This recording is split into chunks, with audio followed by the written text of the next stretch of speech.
যদি একটি প্রশ্ন করি, বাংলা সাহিত্যের এমন একটি লেখা যেটি প্রকাশের পর একজন কবিকেই মানুষ ভিন্ন নামে ডাকতে শুরু করেছিল, এমন একটি লেখার নাম বলতে পারবেন যেটি লেখা হয়েছিল একটি পেন্সিলের সাহায্যে? হ্যাঁ, কবিতার নাম বিদ্রোহী। এটি শুধুমাত্র কোনো একটি সাধারণ কবিতা ছিল না, এটি ছিল একটি বিস্ফোরণ।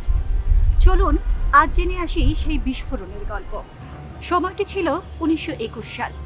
ডিসেম্বর মাসের কনকনে এক শীতের রাতে 22 বছরের টকবকে এক তরুণ যুবক কলকাতার একটা ছোট্ট স্যাঁতস্যাঁতে ঘরে বসে প্রায় 150 লাইনের এক অগ্নিস্ফুলিঙ্গ লিখেছিলেন।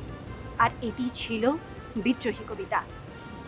কবিতাটি প্রথম প্রকাশিত হয় 1922 সালের 6 জানুয়ারি সাপ্তাহিক বিজলি পত্রিকায়। ওই সময়ে কবিতাটি এতটাই আলোড়ন সৃষ্টি করেছিল যে ওই সপ্তাহে কবিতাটি দুবার মুদ্রিত হয়েছিল। পরবর্তীতে 1922 সালে কবির বিখ্যাত কাব্যগ্রন্থ অগ্নিবীণার অন্তর্ভুক্ত হয় এই কবিতা। এই কবিতা প্রকাশের পর পুরো ব্রিটিশদের ভিত যেন কেঁপে উঠেছিল, কারণ এটি কোনো সাধারণ কবিতা ছিল না, এটি ছিল ব্রিটিশদের বিরুদ্ধে বুক কাঁপানো এক ওপেন চ্যালেঞ্জ। এই কবিতাটিতে কবি হিন্দু পুরাণ এবং মুসলিম শক্তির এক অপূর্ব সংমিশ্রণ ঘটিয়েছেন।